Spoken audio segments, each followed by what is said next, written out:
Hello, Martin Roberts here, back with number 2 in my collection of Jungle Juice, the gossip, the behind-the-scenes stuff, and my celebrity analysis of this year's I'm a Celebrity 2017. And what a night it was! What 24 hours it's been! Oh my goodness!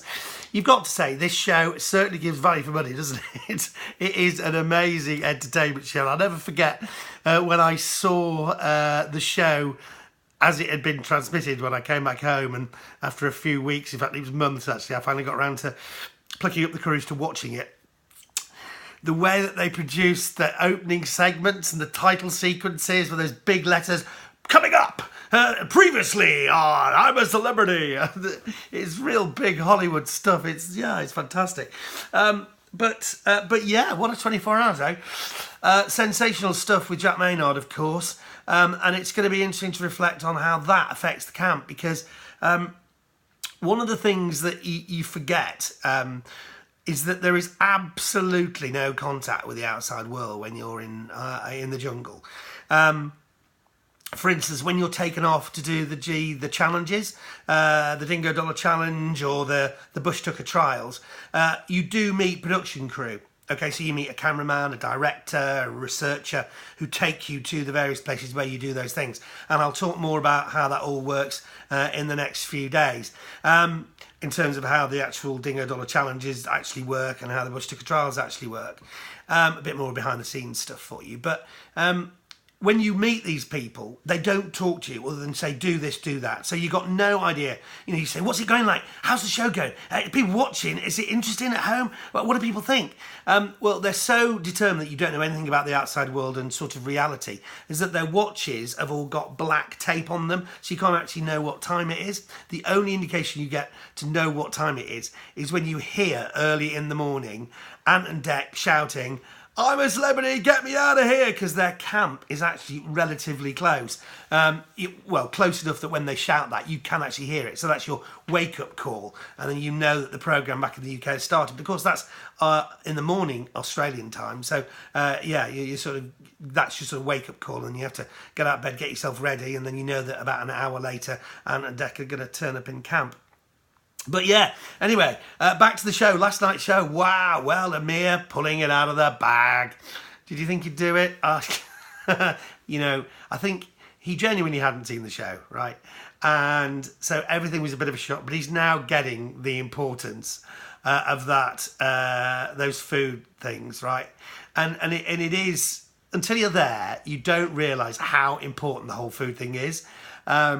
You become obsessed by food. You become obsessed by talking about food. I remember when I'm into the jungle, Scarlett and the others would just say, oh, what was the last meal you had? Describe it to me. It's like, what? Because when you've been on rice and beans, as you know, I'm not a big fan, for 4 or 5 days, you do become a little bit crazy in the head. And you do start fantasising about food.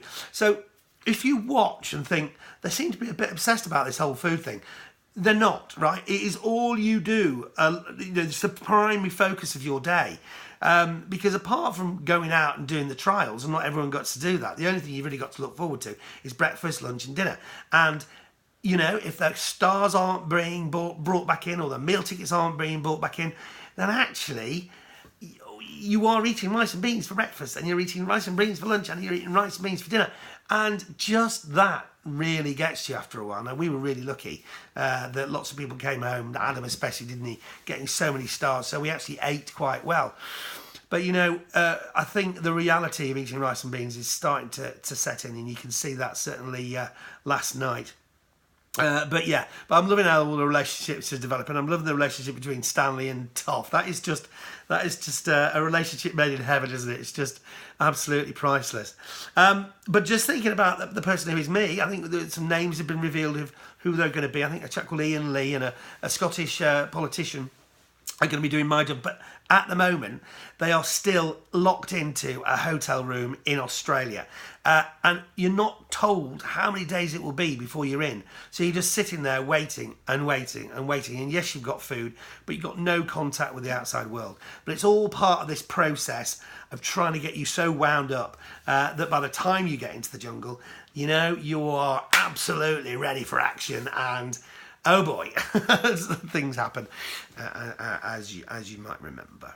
So anyway, it's going to be a good night tonight. We've got Rebecca and Toff doing the challenge, and that's going to be an eating challenge. So definitely going to be watching that. And then tomorrow I'll be back with more insider stuff. Maybe tell you a bit about how the Bush Tucker trials and the Dinger Dollar challenges works, and also perhaps show you something that I was given, or rather my son Scott was given by Dr. Bob. Have a good day.